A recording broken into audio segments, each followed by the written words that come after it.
तट पर आके गाय चराया करता था।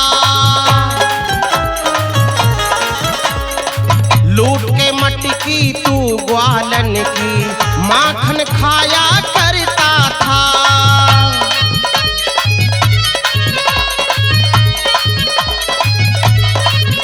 एक ग्वाला तू नंद लाला तू, एक ग्वाला तू नंद लाला तू, और ब्रज का कृष्ण मुरारी तू ही। गोकुल का ग्वाला तू ही है और खोड़ी का सरदार तू ही। गोकुल का ग्वाला तू ही है और खोड़ी का सरदार तू ही।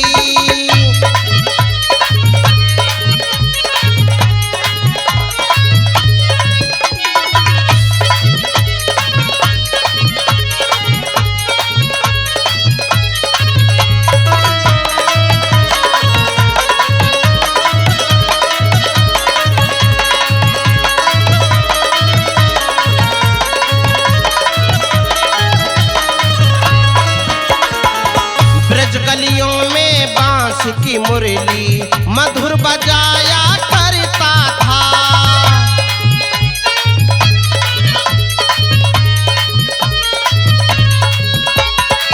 ग्वाल बाल थे संग के साथी, उन्हें नचाया करता था।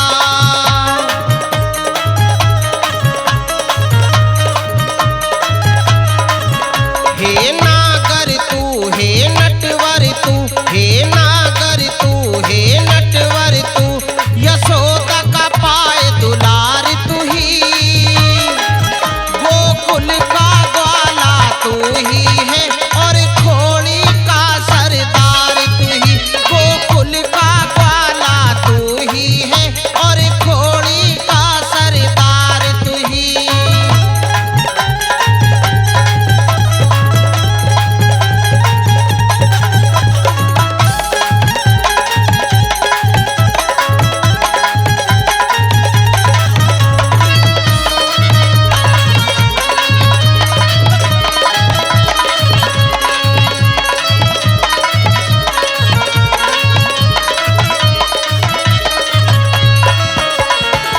छोड़ चली मीरा राजधानी, तुझे बसा कर तन मन में।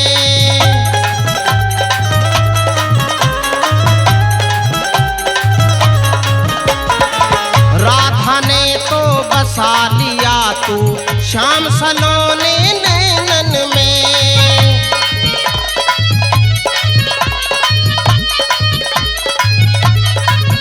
बिन राधा रहे तू आधा रहे, बिन राधा रहे तू आधा रहे, रुक्मण जी का भरतार तू ही।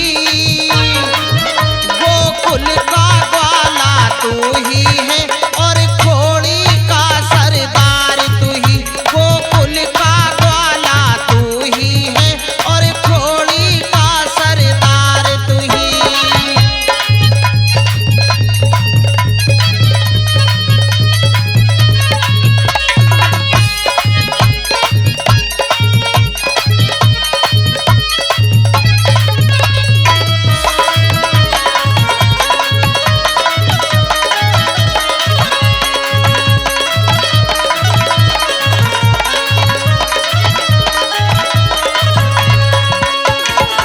मेहताब सिंह मित्र सुदामा आपसे मिलने आया था।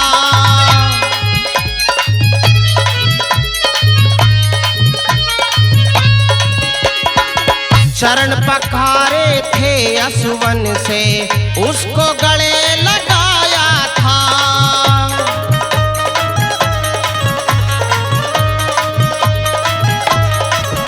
हे श्याम तू ही सुख धाम तू ही, हे श्याम तू ही सुख धाम तू ही, है निर्धन का वो यार